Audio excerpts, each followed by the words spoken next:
4월 27일 민중민주당, 미국평화원정단, 필리버스터 라이브 시작하겠습니다. 오늘은 어제에 이어서 항쟁의 기관차 2020년 1월호 꼬뮤나의 기획 민족의 부분 함께 읽도록 하겠습니다. 꼬뮤나의 62페이지입니다.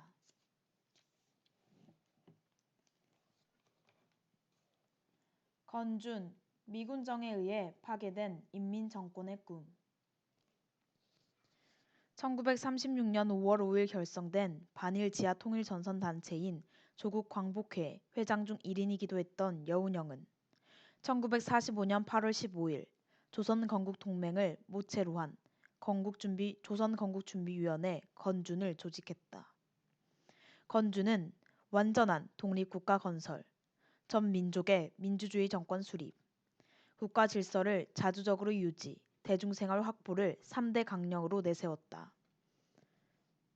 전국의 시 단위부터 동, 리 단위까지 세워진 수백 개의 인민위원회는 건준과 통합 과정을 거쳤고 그중 지방인민위원회는 지방정부로 발전했다. 건준은 좌우익을 막론한 민족통일전선 조직으로서 친일파, 민족반역자를 제외한 전체 민중을 포괄했다. 건준은 치안 유지와 각종 시설, 자본 등의 유출을 방지했으며 식량조사위원회를 통해 식량 대책을 강구했다. 뿐만 아니라 학도대, 청년대, 자위대, 노동대 등을 흡수 통합해 전국에 162개 지부를 둔 건국 치안부를 세웠다. 건준은 해방 직후부터 미군정이 시작되기 직전까지 남측의 해방 전국에서 실질적인 인민정권의 역할을 했다. 김용옥 교수는 인민위원회를 집강소 조직의 자치기구의 현대적 재현이라고 해석했다. 여운형은 1945년 9월 6일 조선인민공화국을 선포하고 건준을 해체하며 미군정에 대항하려 했으나 역부족이었다.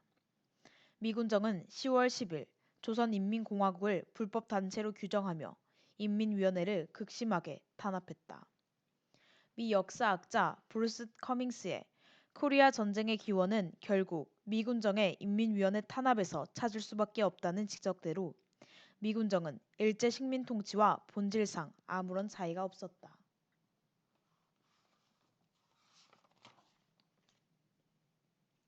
북조선 임시인민위원회 민주주의 민족통일전선에 의거한 인민정권. 김일성 주석은 1945년 8월 20일 해방된 조국에서의 당, 국가 및 무력 건설에 대하여 건당, 건국, 건군의 3대 과업을 제시하고 1946년 2월 8일 북조선에서 중앙정부 기능을 수행할 임시인민위원회를 수립했다. 1945년 10월 북조선 공산당 중앙조직위 창립대회와 11월 당 중앙조직이 2차 확대 집행위원회를 통해 각계각층의 모든 애국적 민주 역량을 묶어 세우고 이에 의거해 북조선 중앙주권기관으로서 임시인민위를 수립할 데 대한 방침을 제시했다. 김일성 주석은 11개조 당면 과업과 20개조 정강을 통해 반제, 반봉건 민주주의 혁명의 과업을 전면적으로 밝혔다. 정치적으로 일제 통치잔재 철저 청산, 민족 반역자들과의 투쟁, 일반, 직접, 평등, 비밀투표 선거에 의한 정권기관 건설, 민주주의적 자유, 평등한 권리 보장 등을 규정했다. 경제적으로 토지개혁, 중요산업 국유화, 민중복지 향상, 공업, 농업, 운수, 상업의 발전, 개인 상공업 장려, 세금제도 개혁, 8시간 노동제 실시, 최저임금 제정 등이 정해졌다. 문화적으로 전반적 의무교육제 실시, 민중교육제도 개혁, 무상치료, 민족문화, 과학, 예술, 보건의 발전 등을 강조했다. 1945년 11월 19일 과도적인 중앙행정기관으로서 산업, 교통, 채신, 농립, 상업, 재정, 교육, 보건, 사법, 보안을 포괄한 북조선 행정 10국이 세워졌다. 무상몰수, 무상분배 원칙을 담은 토지개혁 법령이 1946년 3월 5일 공포돼 봉건적 토지 소유 제도를 청산하는 토지개혁이 실시됐다. 6월 24일 노동법령, 7월 30일 남녀평등권 법령, 8월 10일 중요산업 국유화 법령이 공포됐다. 북은 북조선 임시인민위가 민주주의 민족통일전선에 의거한 인민정권으로서 반제, 반봉건 민주주의 혁명 시기 인민민주주의 기능을 수행했다고 평가하고 있다. 북조선 임시인민위는 1947년 2월 20일 선거를 통해 북조선 인민위로 전화 발전됐다.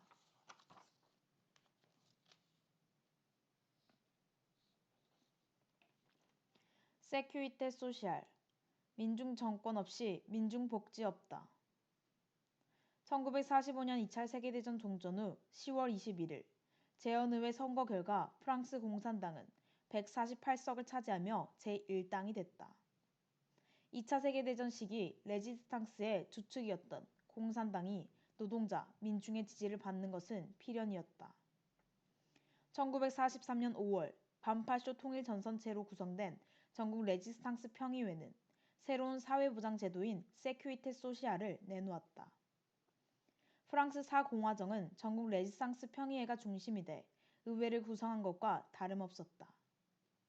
1945년 10월 제정된 10월 법령은 프랑스 사회보장제도의 기틀이 됐다. 세큐리테 소시알은 공산당원이자 노동부 장관이었던 크후와자에 의해 집행됐다. 노동자 민중의 강력한 힘에 의해 부르주아 세력이 일시적이나마 통제되던 해방 직후의 시기, 세큐리테 소시알은 그 제정부터 운영까지 노동자, 민중의 참여가 전제된 혁신적인 제도였다. 세큐리테 소시알의 혁명성은 그 운영자가 노동자며 모든 노동자들이 동등한 권리를 누린다는 점에 있다. 세큐리테 소시알에 의해 마련된 기금은 연금, 의료, 각종 수당, 교육, 주택 등에 투입되면서 노동자 민중에게 보편적인 복지를 제공했다. 문제는 프랑스 공산당이 혁명적인 시책을 딛고 민중 권력 쟁취로 나아가지 못했고 그 사이 미국을 등에 업은 부르주아 세력의 반격이 시작됐다는 것이다. 1947년 4월 프랑스 국민연합을 창설한 드골 세력은 냉전 상황을 이용해 진보 세력을 배척하며 부르주아 세력의 지지를 얻었다. 1947년 말까지 프랑스에 군대를 주둔시켰던 미국은 부르주아 세력의 반민중 공세를 적극 지지했다. 1947년 5월 오히울 대통령은 법령으로 공산당원 강요들을 내각에서 해임시키며 공산당을 정치적으로 타격했다. 세큐리테 소시알은 노동자, 민중의 경제권을 거세하려는 부르주아 세력의 집중적인 공격 대상이었다. 세큐리테 소시알 국가화 책동은 드골 정부에 의해 시작됐으며 결국 1996년 쥐페 초링리의 주도하에 완료됐다. 민중 정권 없이 민중 복지 없다는 교훈과 함께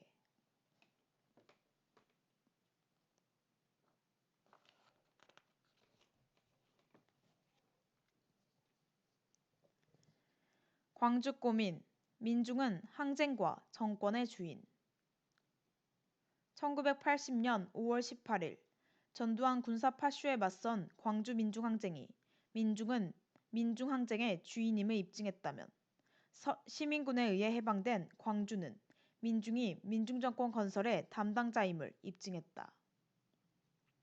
광주를 피해 목욕탕, 아비규환의 생지옥으로 전변시킨 야수적인 계엄군에 맞서 영웅적인 광주 시민은 자연스레 총을 들며 시민군을 조직했다.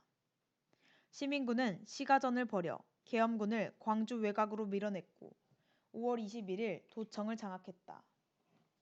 권력의 일시적 공백 상황에서 광주 민중들은 민주적으로 체계적으로 활동하며 민중 자치정권의 꿈을 현실화했다. 5월 22일 중간 세력이 중심이 돼 구성된 시민수수대책위에서 무기 회수 활동을 하는 한편 같은 날 도청 상황실과 상황실 업무를 수행하는 기동순찰대가 조직됐다.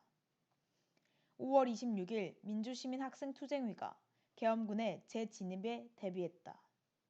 대부분 기층민들인 민주시민학생투쟁위는 항쟁, 지도 기관의 역할을 수행했다.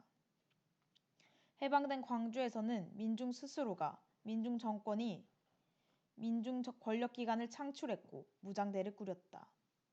범죄 등의 사회 악이 급격히 감소됐고 시민들 사이에 진정한 연대와 협력이 이루어졌다.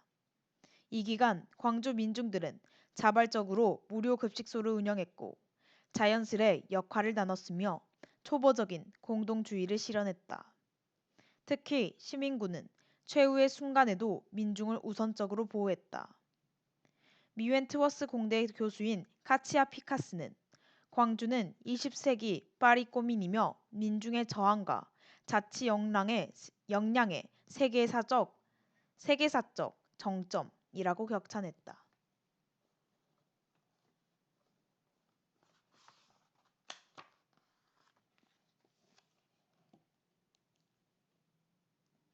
꼬뮤나, 베네수엘라의 진정한 주인. 꼬뮤나는 베네수엘라 민중 정권을 지탱하는 민주적인 기초 정권단이다. 베네수엘라는 중앙 정부와 꼬뮤나가 결정 상황과 집행 현황을 빠르게 공유하며 하나의 목소리를 낼 수 있는 정연한 체계를 만들어가고 있다. 한 개의 시에는 5개에서 20개 이상의 꼬뮤나들이 있고 이들이 모여 꼬뮤나스를 형성한다. 한 개 꼬뮤나에는 200에서 400가구가 소속된다. 베네수엘라는 24개 주가 있고 한 개 주 안에 여러 개의 시들로 나눠져 있다. 24개 주가 대통령의 직접 지시를 받는다면 꼬뮤나는 민중들의 민주적인 의사결정으로 운영된다. 시 안에는 선거 단위로 우베체가 있다. 우베체 UBC는 정치국에 의해 안받침되고 있다. 꼬뮤나는 거리를 중심으로 구분되며 각 거리에는 정치 대표들이 있다. 정치 국원들은 꼬뮤나를 파악하는 한편 중앙정부의 결정 상황을 가장 빠르게 전달하는 역할을 한다. 꼬뮤나를 통해 올라오는 구체적인 요구들이 종합 일반화돼 나온 중앙정부의 정책은 현재 조국 계획으로 정리돼 있다. 조국 계획은 민족 자주권 수호, 사회주의 정치제도 강화, 베네수엘라 부강, 국제주의 강화, 생태사회주의 구현이라는 5개 원칙을 중심으로 구체적인 정책을 제시하고 있다. 꼬뮤나스 안에는 선거, 조직, 재정, 의료보건, 식량, 주택, 체육, 서비스, 방위 등 정치, 경제, 문화, 국방을 담당하는 위원회들이 조직돼 있다. 15세 이상이면 모든 선거에 참여할 수 있으며 꼬뮤나의 대표자와 대변인의 임기는 2년이다. 꼬뮤나로 조직된 민중들이야말로 마두로 정권의 강력한 지반, 베네수엘라의 진정한 주인이다.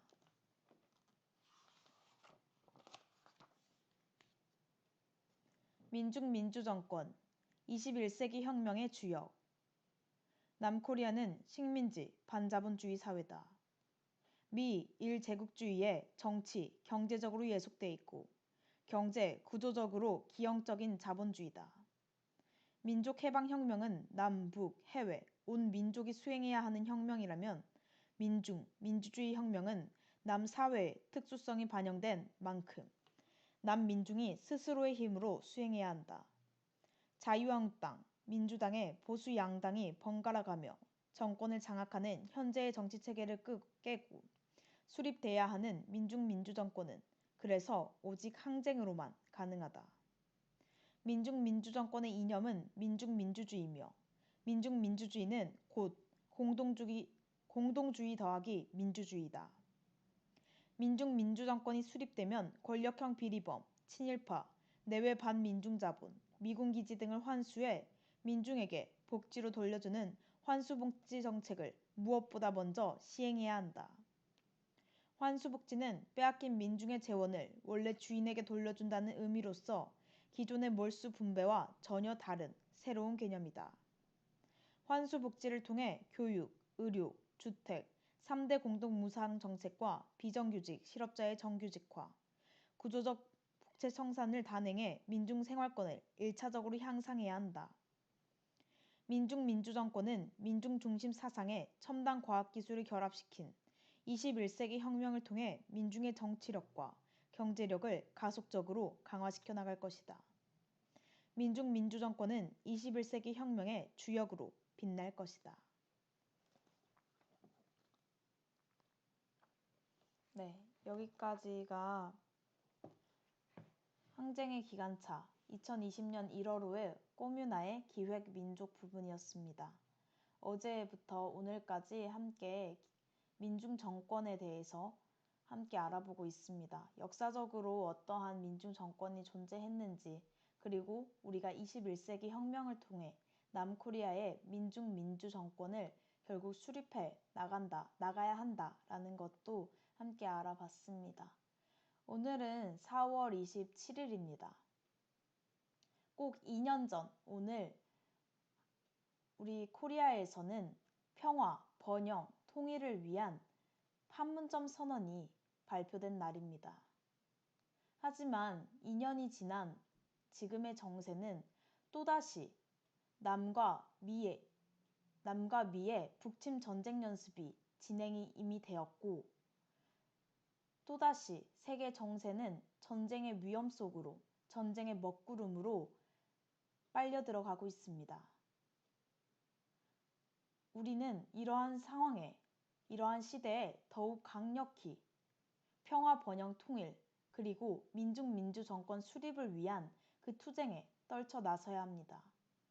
결국 아무리 앞에서 악수를 청하고 평화를 이야기하는 척 하지만 미제국주의는 결국 침략과 약탈을 본성으로 하는 제국주의일 뿐임을 우리는 다시 한번 현재의 정세에서 깨닫게 됩니다. 더불어 오늘 광주에서는 전두환의 재판이 이루어졌습니다. 여전히 자신의 모든 행위, 헬기 사격에 대한 행위를 부인하고 있는 전두환입니다. 광주 꼬민의 그 숭고한 정신은